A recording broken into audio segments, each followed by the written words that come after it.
दोस्तों, इस दुनिया में जब भी कोई प्राचीन खोज होती है तब उससे हमें इतिहास के बारे में जानकारी मिलती है। लेकिन ऐसा हर खोज के साथ नहीं होता, क्योंकि कुछ इतनी शानदार होती हैं कि वो इतिहास के बारे में बताती नहीं बल्कि इतिहास बदल देती है। तो चलिए जानते हैं इतिहास बदलने वाली इन्हीं खोजों के बारे में हमारी इस वीडियो के जरिए। Number 1, butchered animal bones. दोस्तों, कनाडा के यूकन टेरिटरी में स्थित ब्लू फिश केव्स के बारे में कहा जाता है कि केव्स ये इस रीजन की सबसे पुरानी केव्स में से एक हैं। कहते हैं कि इन केव्स की उम्र आज से करीब 24,000 साल पहले की है। ये केव्स इतनी ज्यादा प्रसिद्ध इसलिए है क्योंकि साल 2017 में आर्कियोलॉजिस्ट को इन केव्स में से कुछ एनिमल बोन्स मिली हैं, जिन्होंने इस पूरे रीजन का इतिहास ही बदल कर रख दिया है। आपको जानकर शौक लग सकता है कि हिस्टोरियंस मानते हैं कि इस रीजन के फर्स्ट सेटलर्स क्लोविस पीपल थे, जो कि यहाँ करीब 13,000 साल पहले आए थे। हालांकि हैरानी की बात यह है कि जो जानवरों की हड्डियां यहाँ मिली थी वो करीब 24,000 साल पुरानी थी। इसमें सबसे शॉकिंग तो ये था कि इन बोन्स के ऊपर ह्यूमन अटैक के मार्क्स थे, यानी कि इन्हें इंसानों द्वारा मारा गया था। दोस्तों, दर्ज इतिहास को देखते हुए ये बात काफी ज्यादा अटपटी लगती है कि जब इस रीजन में इंसान थे ही नहीं तो आखिर इन जानवरों को किसने मारा। बहरहाल एक्सपर्ट्स अब इस बात को मानने लगे हैं कि शायद क्लोविस पीपल के पहले भी इस रीजन में इंसानों का एक ग्रुप रहा करता था, जो कि इस रीजन से आगे कभी नहीं गया, इसलिए इनके ट्रेसेस बाकी जगहों पर नहीं मिले। Number 2, Greek poem. दोस्तों, कविता दुनिया का एकमात्र ऐसा जरिया है जिससे इंसान अपने जज्बात को सभी के सामने बड़ी ही आसानी और सहजता से एक खूबसूरत वे में रख सकता है। एक्सपर्ट्स इस बात को मानते हैं कि दुनिया में कविताओं को लिखने का चलन सबसे पहले 5th सेंचुरी में शुरू हुआ था, लेकिन साल 2021 में हंगरी में मिले एक छोटे से मेडालियन ने एक्सपर्ट्स के इस धारणा को एकदम से बदल दिया। आपको जानकर हैरानी होगी कि हंगरी में आर्कियोलॉजिस्ट को एक ग्रीक लेडी के सार्कोफेगस में एक मेडालियन मिला जिस पर एक पोएम कार्व थी।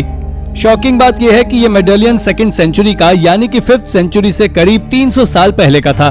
इस मेडालियन पर लिखा हुआ था, They say what they like, but let them say it. I don't care. Go on, love me. It does you good. इस मेडालियन के मिलने के बाद आर्कियोलॉजिस्ट का भ्रम टूटा है, जिस वजह से अब वो ऐसी ही और एंशिएंट पोएम्स की खोज में जुट गए हैं। Number 3, falcon shrine. दोस्तों, साल 2022 में आर्कियोलॉजिस्ट को इजिप्ट की archaeological site the ancient city of Berenike, जो किसी जमाने में इजिप्ट का सबसे बड़ा सी पोर्ट हुआ करता था, वहां पर एक श्राइन मिला जो कि इजिप्शियन स्टाइल से काफी ज्यादा अलग था। यह श्राइन इतना ज्यादा मिस्टीरियस इसलिए था क्योंकि इस श्राइन के बेस पर 15 हेडलेस फाल्कन्स को दिखाया गया था।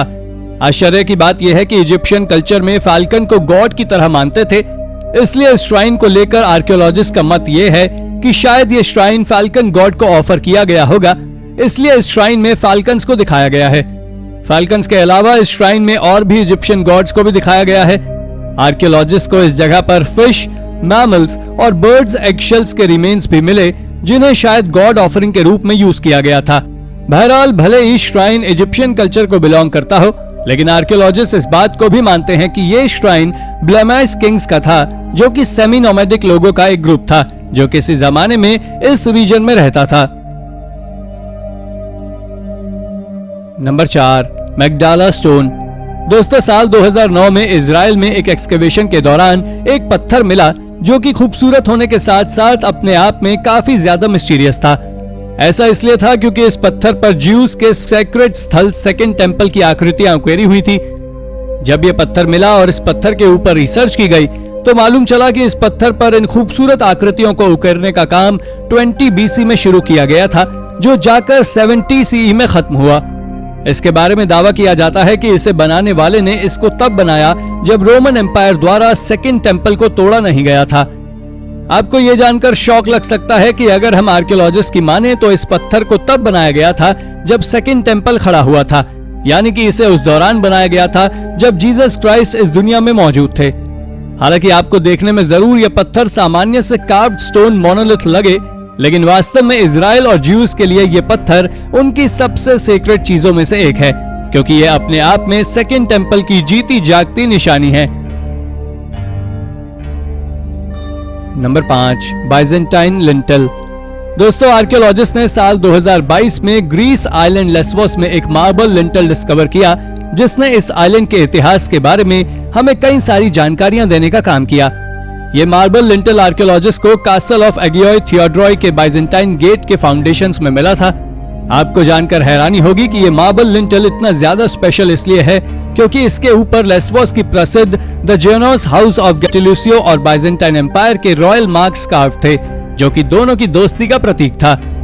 जब ये लिंटल डिस्कवर हुआ और इसके ऊपर रिसर्च की गई तो मालूम चला कि पहले ये आइलैंड बाइजेंटाइंस के कब्जे में हुआ करता था, जिसे बाद में एक फ्रेंडली ट्रीटी के जरिए 14th सेंचुरी में गैटुलिजियोस को सौंप दिया। और शायद यही वजह है कि इस रीजन के लोगों के लिए ये मार्बल लिंटल इतना ज्यादा वैल्यू रखता है। Number 6, amputation. दोस्तों, ह्यूमन ऑर्गन एम्पुटेशन को मेडिकल सर्जरी के क्षेत्र में एक काफी खतरनाक प्रोसेस के रूप में देखा जाता है। एक्सपर्ट्स मानते हैं कि अगर इस प्रोसेस को सही ढंग से नहीं किया गया तो इसमें मरीज की जान भी जा सकती है। सबसे शॉकिंग तो यह है कि आज के दौर में हो रहे मेडिकल एडवांसमेंट के बाद भी इस प्रोसेस को काफी रिस्की माना जाता है। लेकिन आपको जानकर हैरानी होगी कि इंडोनेशिया के बोर्नियो आइलैंड की एक केव में आर्कियोलॉजिस्ट को 31,000 साल पुराना एक ऐसा ह्यूमन स्केलेटन मिला जो कि ह्यूमन एम्पुटेशन का सबसे पुराना और बेहतरीन एग्जाम्पल था। स्केलेटन को देखते हुए एक्सपर्ट्स इस बात को मानते हैं कि इस व्यक्ति को उसके पैर में कोई परेशानी रही होगी, जिस वजह से उसके पैर को काट कर अलग कर दिया गया, और वो भी बिल्कुल सही सलामत।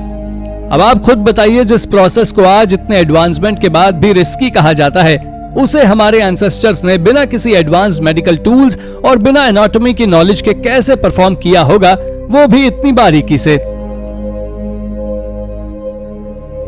Number 7, flood. दोस्तों, एक लंबे समय से जियोलॉजिस्ट इस बात को मानते हैं कि लगभग 5000 साल पहले चीन की प्रसिद्ध येलो रिवर रीजन में एक ऐसी खतरनाक बाढ़ आई थी जिसका प्रकोप लगभग 2 जनरेशंस तक चला था। आलम यह था कि इस बाढ़ के प्रकोप ने सालों तक आबादी को पहाड़ों या पहाड़ की चोटियों पर रहने के लिए मजबूर कर दिया था।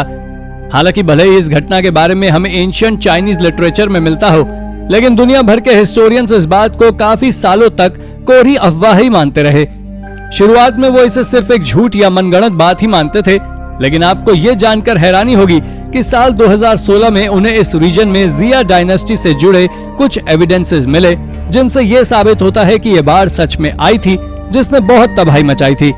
हालांकि शॉकिंग ये है कि जो एविडेंसेस यहाँ से मिले वो जाहिर करते थे कि ये बाढ़ लगभग 1920 बीसी में आई थी, और ये शॉकिंग इसलिए है क्योंकि एविडेंसेस जिया डायनेस्टी को बिलोंग करते थे, जिसका राइज 1920 बीसी से काफी पहले माना जाता है। दोस्तों, इन एविडेंसेस के मिलने के बाद एक्सपर्ट्स इस नतीजे पर पहुंचे हैं कि बाढ़ के एविडेंस तो सही हैं, बट चाइनीज लिटरेचर में जिया डायनेस्टी को जो टाइम पीरियड बताया गया है वो शायद गलत है। इसलिए अब वो लोग मानते हैं कि फर्स्ट चाइनीज डायनेस्टी जिया डायनेस्टी का राइज बाढ़ के आने के बाद ही इस रीजन में हुआ था। Number 8, human sacrifice. दोस्तों, साल 2021 में आर्कियोलॉजिस्ट ने नॉर्दर्न पेरू की आर्कियोलॉजिकल साइट हुआका सांता रोजा डी पुकाला में कुछ ग्रेव्स डिस्कवर की जो काफी ज्यादा एंशिएंट थी। आर्कियोलॉजिस्ट की माने तो ये ग्रेव्स प्री इनकन एरा की हैं, यानी कि तब की जब इस रीजन में वॉरी कल्चर लोगों का रूल हुआ करता था।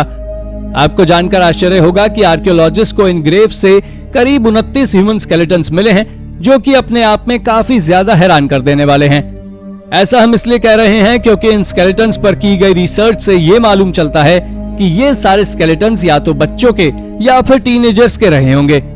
वॉरी कल्चर के बारे में पढ़ने और रिसर्च करने वाले एक्सपर्ट से जब इस बारे में पूछा गया तो उनका एक ही मत था कि ये स्केलेटन्स ह्यूमन सैक्रिफाइस का एग्जाम्पल है, जिसे वॉरी कल्चर के लोग फॉलो करते थे, और ये स्केलेटन्स भी ऐसे ही किसी से सेरेमोनियल सैक्रिफाइस का हिस्सा रहे होंगे, जिन्हें किसी स्पेसिफिक परफॉर्मेंस के लिए इस जगह सैक्रिफाइस किया गया होगा।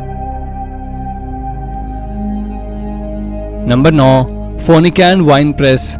दोस्तों, साल 2020 में आर्कियोलॉजिस्ट की एक टीम ने लेबनान के टेल अल बुराक में कुछ ऐसा ढूंढा जिसने इस रीजन के इतिहास को हम सबके सामने लाने का काम किया।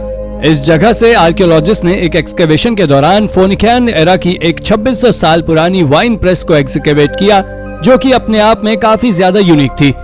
आर्कियोलॉजिस्ट मानते हैं कि वाइन एंशिएंट फोनिकियन टाइम पर इस रीजन का मेन आइटम हुआ करता था, जिसे वो एक्सपोर्ट कर पैसे कमाते थे। एक्सपर्ट्स कहते हैं कि इस रीजन के लोग एग्रीकल्चर और ग्रेप्स के ऊपर काफी ज्यादा निर्भर थे, जिसका यूज कर वो वाइन बनाने का काम किया करते थे।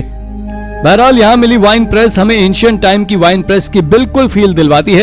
इतने सालों बाद भी ये वाइन प्रेस पूरी तरह से प्रोटेक्टेड है, जिसमें लोगों के खड़े होने की वो जगह भी है जहाँ पर ग्रेप्स को डालकर मैश किया जाता था, और वो जगह भी जहाँ पर वाइन निकलने के बाद उसको स्टोर किया जाता था। इस वाइन प्रेस के मिलने के बाद इस रीजन में आर्कियोलॉजिस्ट की दिलचस्पी बढ़ गई है और अब वो कोशिश में जुट गए हैं कि उन्हें इस रीजन में ऐसी ही कुछ और डिस्कवरीज मिले। Number 10, Celtic chariot burial.